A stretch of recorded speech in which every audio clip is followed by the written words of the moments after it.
everyone! Hope you all are doing well. Happy Friday. Before I get the video started, I thought we all should address the elephant in the room.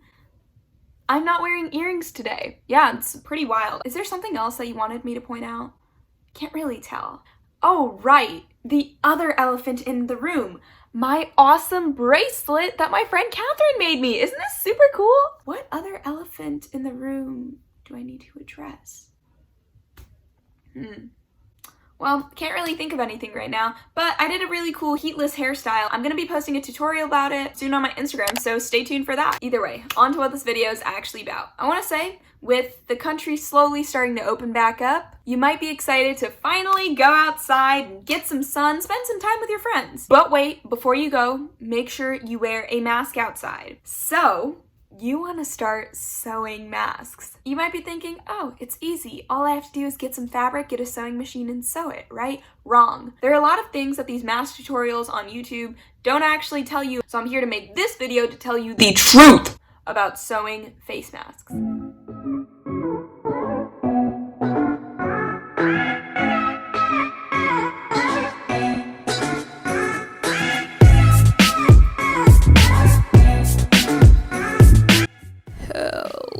Ladies and gentlemen, this is your captain speaking. Please fold your tray tables up and keep your seatbelts fastened as we prepare to take off shortly. Ha, just kidding, it's voiceover Laura, making a comeback for this video. If you want to see the last video I made an appearance in, click this cute little eye in the top corner right now. Wow, isn't it cool that it just popped up right when I mentioned it? Either way, as we watch these satisfying time lapses of me sewing my masks, I thought it would be appropriate to explain my process when mass producing masks.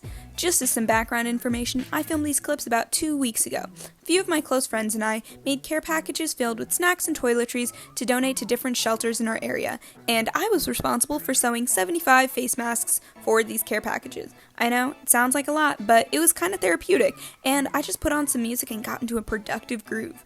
Before I explain my tips, I need to say that if you are planning on sewing masks to donate, they have to be made out of 2 separate fabrics, and some places only accept masks with a pocket for a filter.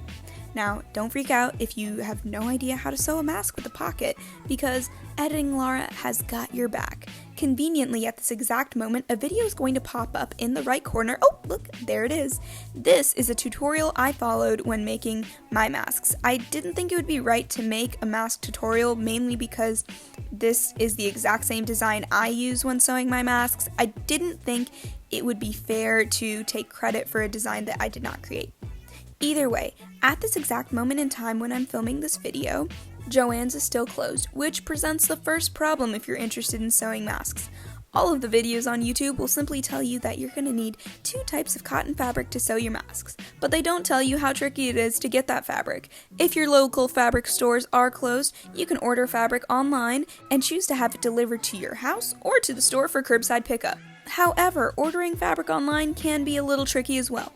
If you are interested in purchasing fabric online, I would recommend purchasing between half a yard to a yard, depending on how many masks you want to make, of 2 different cotton fabrics.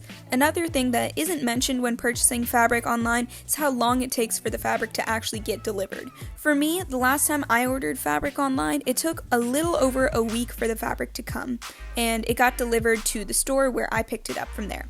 If you simply don't have the patience for that like I do, never fear, voiceover Laura is here.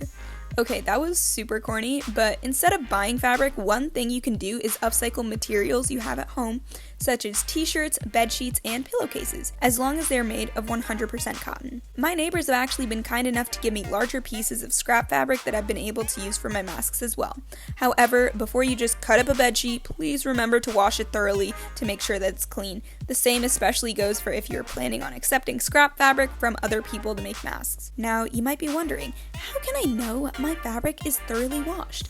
Well, you will be very happy to find out that there is actually a household appliance that can do that exact job for you. It's called a, drumroll please, washing machine. Okay, but seriously, machine wash your fabric before you use it to sew masks. Another big thing tutorials will never mention is how hard it is to find elastic for your masks. Like, it's actually so difficult. The last time I was able to go into Joann's before they closed, I tried finding elastic and they were completely sold out of all types of elastic that I could have used for my masks. I tried looking online and the only available options were either way too expensive or would have taken over a month to ship to my house. Again, all of this information still applies to when I am making this video at this exact moment.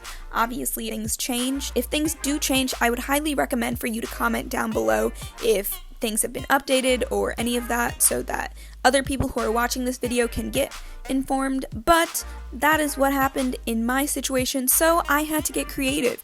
I realized that when cutting up a fitted bed sheet, the part that actually goes onto the mattress has elastic all around the bottom edge. So before I cut this bed sheet into pieces, I made sure to cut the elastic out of the sheet. While this is a great way to ensure that you're able to use every bit of a bed sheet, the elastic in a bed sheet is enough for only a couple of masks, and I had to make 75. So another thing that I've been doing is cutting strips out of old t-shirts and stretching them because t-shirts are made of cotton and can be easily stretched out when cut up. Another great thing about upcycling a t-shirt is that because you are cutting super thin strips, you can cut out a lot of them from just one t-shirt. For the masks that I make, I leave the loose ends out so that people have to tie the straps themselves. I do this because it saves time for me and it also allows the masks to be easily adjustable and they can accommodate different sizes. I don't have specific measurements for the straps. I honestly just kind of eyeball it, making sure that the straps aren't too thick or too thin. As these time lapses come to a close, I just want to say that while the demand for masks might not appear to be quite high, there is always a place that needs them. So if you are considering sewing masks to donate, I highly encourage you to do so. Contact shelters in your area and ask them if they need masks or, quite honestly, any other supplies. We are still living through a pandemic right now and there are always places that could use the extra help. Well, ladies and gentlemen, it has been a fun and wacky ride. I hope you enjoyed it and I will see y'all later. So now that I addressed the ins and outs and I guess the mechanics of different ways to make masks and different things that you can do to make masks, I wanted to talk about the latest thing I did with my masks and just talk about that whole experience in general. So, little background, obviously in this moment right now, the country is going through some very trying times, especially with the Black Lives Matter movement. You know, we're going through some really tough times right now. And so we had a protest in my area.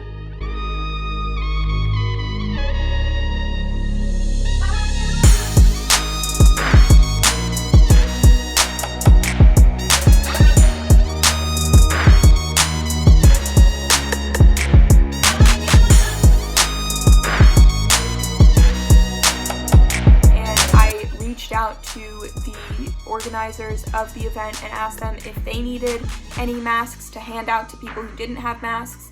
So that was my latest mask project that I did and it was so awesome. I was only able to sew maybe like 40 masks for the event. I heard about it on Friday and the event was happening on Tuesday, so I only had like 3 days to sew the masks and I already had a lot of other stuff going on, but I was still really happy to be able to help out. So I just wanted to just share a few of my thoughts about the whole event because it was really awesome. It was my first ever protest. So first of all, I want to put a disclaimer about how going to a protest is not really the most social distancing friendly kind of event, but I want to make sure that if you are planning on going to a protest or a march or anything like that, please be safe about it, please wear a mask. So yeah, I just want to put that disclaimer out there, but I will say the people who did organize this event, they just did an amazing job ensuring that everyone was being safe during the protest. It was so awesome. I don't really know how to properly address the issues in regards to the Black Lives Matter movement, mainly because it's something that I'm quite honestly not as educated as I should be about. I have been trying to educate myself about it. I wanted to take this time to talk about my experience at the protest because it was really like life-changing, honestly. What I'm going to be talking about is based on my experience for the protests that I had in my area. Obviously, this doesn't apply to every single protest all around the country or all around the world for that matter. First of all, I want to say that it was so inspiring to see so many different people from so many different backgrounds at this one protest, because it just goes to show how the Black Lives Matter movement is not just a movement that's for the Black community. It's a movement that affects everyone, and everyone should be outraged by the number of innocent Black lives lost due to police brutality and just institutionalized racism. Another thing I wanted to point out about the protest was that almost every single person had a mask on, and the people who organized the event made sure that if someone didn't have a mask, that they were given a mask, so it was awesome. And then what really took me back the most by this whole event was that the whole protest and march was organized by young people. That really stuck out to me because it gives me hope for our future generations, because it was honestly one of the most organized protests and marches ever. My mom went to it with me, and she's been to other marches and protests before, and she said it was the most organized event ever. So it's just really inspiring to see our generation step up. I know in the media right now, especially in the news, it kind of paints like one picture of what protests look like right now, and they just seem to be showing the riots that have been happening in the country. In reality, that's not the case. By showing all of these different riots and like only showing the bad moments, the media is kind of ostracizing this movement. The media is almost kind of creating this image that these protests are violent and terrible, when that's not true at all. This reminds me of something I learned in psychology called the mere exposure effect. The mere exposure effect is when you see something more and more and more, and you build up like a preference for that thing. So obviously people haven't built up a preference for violent riots and protests, but by constantly showing these images of violent riots in select parts of the country, it paints this general picture of the Black Lives Matter movement. In reality, that's not the case. Obviously, there are so many more topics that I can talk about in this video, but I don't want to make it too long. So if you're butthurt about the Black Lives Matter movement, then just please leave, because I don't care. I don't care what you're gonna have to say. That was my video about masks / the Black Lives Matter movement and my experience at a protest.